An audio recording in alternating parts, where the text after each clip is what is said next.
Now, there's a pretty common notion that some of you may or may not fully believe in, and that's the notion that people can change.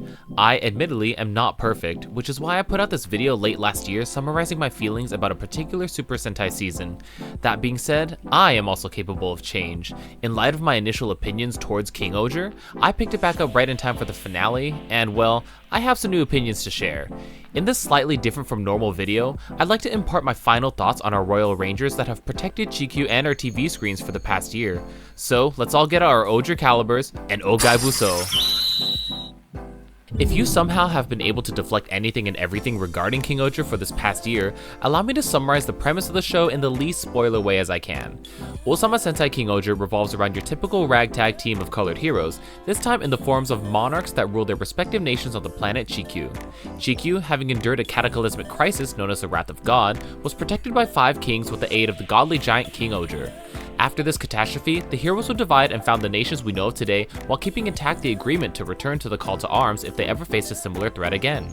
This agreement would see the team's revival in the current rulers of each nation.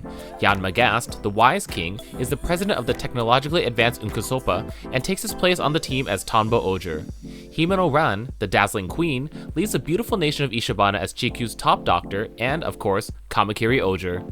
Rita Kaniska is the iron-willed judge that rules over the icy Gokan as Papillon Ohger. Kaguragi Dibowski is the lord of the lustrous lands of Tofu, bringing forth his might as Hachi Ohger. And last but not least, we have Gira, formerly an orphan in the kingdom of Shugodam, who, through mysterious circumstances, gains the power to become Kuwagata Ohger and claim the throne from the tyrannical king Rakles Haste. The 5 kings must work together in order to push back the impending Bugnarok invasion, as well as other threats that are looming beyond the borders of space and time. Eventually, they meet the 6th king of the Unwoven, Jeremy Brashieri, who, as Spider Kumanos, leads the Bugnarok and joins the King-Ohger's fight against even greater forces that threaten GQ. I'm gonna be honest, I'd said several times that I was going to resume my watch of King-Ohger because I'd heard so many people call it peak and the best Sentai they'd ever seen. Since I initially felt otherwise, I needed to do my due diligence and make sure I just wasn't taking crazy pills. A lot of time would pass, and aside from my empty promise of resuming the show, I just never got around to it. However, it wasn't until I saw a particular clip from episode 49 that really stopped me in my tracks. I needed to get back on the King-Ohger train and see how the events prior led up to this incredible moment. That being said, I made a rough guesstimation on where I left off at, episode 20-something, and restarted the show. I stopped right before the time skip, so interestingly enough, I was going right back into the story at a very hype event. But it's not as if my initial concerns were washed away immediately. Even after this crucial midway moment, I was still feeling similar pains that I had felt during my initial watch. The story itself suffers a little bit from an ambition and identity crisis. Understandably, the scale of King-Ohger is huge. It spans 5, eventually 6 kingdoms and civilizations, while going into some of the complex intricacies of political strife. In that sense, I could tell that King-Ohger wanted to be quite serious, perhaps more serious than previous seasons had been, but it had to reconcile its main identity, a children's show. There were times where I felt that the concepts and themes were quite mature and complex, and were a surprising change with what I was used to with Sentai and Tokusatsu overall. But then there were also times where it seemed that the show was trying to pull this off while at the same time ignoring some of the complexities in order for it to be more easily digestible. And that would always irk me. I really couldn't stand the fact that some things would just happen to happen, or that some explanations did not appropriately cover everything, but we were moving ahead full force anyways. There also seemed to be a wavering level of importance and momentum of certain occurrences, which kept disrupting my immersion. My hypercriticisms just wouldn't go away, and these moments would really get to me. It wasn't really until I reconfigured my viewing lens that things started to get a little bit better. The reason for this reconfiguration was that I had to ask myself, why was I so fixated on all this? Why was I so fixated on this show delivering me flawless logic and connecting everything at an Avengers Endgame level? I think a lot of it was the show's presentation. Because it had the impression of being and wanting to be a serious show, I instinctively put it to a higher standard than I should have, and then I remembered my watch through of Ultraman Blazer. Blazer, as you all know, was my first Ultraman that I started and also finished. Something that I enjoyed about Blazer was its balance between being quite serious, but then also throwing out levels of lighthearted fun and silliness into the mix.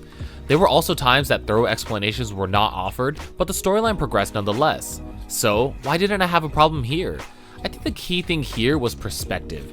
I needed to use the same kind of lens that helped me accept the different tones that Blazer offered in order to watch King-Ohger. And by that, I don't mean I lowered my standards in order to better enjoy the show. Instead, I shifted my priorities of intaking certain plot elements in the context of the overall intention and storyline. That way, I could focus less on the minute things that would normally bug me otherwise, but didn't have the same amount of weight in this particular show. Which I think is fair. While all shows have the innate goal of entertaining audiences, their differing styles and nuances greatly affect the way these stories are told. And that kind of changed my entire view of the show. Now, this isn't a one-size-fits-all solution. It's not even a completely unbiased solution. How did I go from being hypercritical of these little details and then just letting everything go? Well, it's because King-Ohger ended up having something that could transcend all the nitpicks in the world: heart. After a certain point in the story, I didn't really need the Blazer lens as much because the story was actually picking up speed.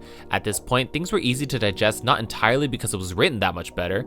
I think it was because there was a clear point we were being driven to, and the tension, pressure, and excitement were more than enough to keep us afloat.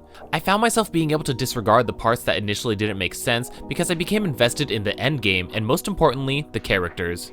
I remember one of my biggest complaints of the team was feeling like there wasn't much cohesion between them all. I remember thinking, how do they have enough time to mess around like this? Don't they have kingdoms to run?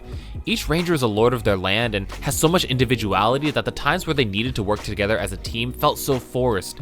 And you know, that's exactly the point. The first act is intended to really set the foundation for each ranger, and we get to know each king as well as we can in the context of what needs to be done in the story.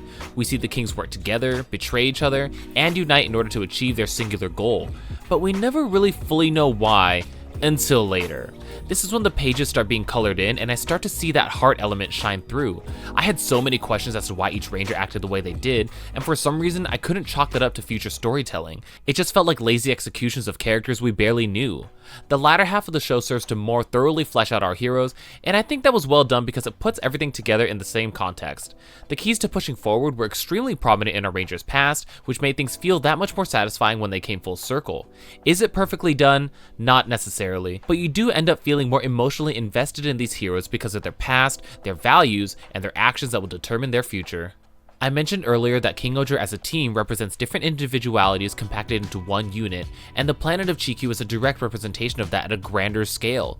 Each nation has their own specialty, and in turn has their own temperament, proclivities, and overall goals regarding their roles in the nation's alliance. That being said, these people will clash, and when people turn on each other, they bring out the worst in one another, and the only natural course is destruction. However, King-Ohger's story is meant to be in direct opposition. People coming together shouldn't result in conflict. It should unify and bring about a harmony that celebrates the differences in each other's lives. Leading by example, the kings bring their nations together and, as a result, are capable of making even the impossible possible. Not only is this a crucial and well-designed plot point for a show, but it kind of couldn't be any more relevant to the world today. No matter where you are, it's no secret that every nation has its own smattering of strife and unrest. I think King-Ohger was a great way for these realities to be told in this kind of medium because it's important for children to learn and for everyone else to acknowledge. It's important to recognize not just what goes on outside of our sphere, but also to understand the capabilities that we have to do something about it. With the different struggles in the world widening the divides between people, communities, and nations, it's only by understanding each other and overcoming our differences that we may truly be able to shine our light and break through the darkness. Overall, what really helped me enjoy this show through to its end was its immense amount of heart. While its incredible ambition made it struggle on its path a bit, it told a grand story of people coming together to overcome evil. And even though their saviors came in the form of helmeted heroes and giant robots, the true power was found within themselves, the people. King-Ohger helped me believe that people are capable of fearful deeds, but also incredible good. As I moved forward with the show, the surface details that bugged me initially became minuscule in the overall scale of things.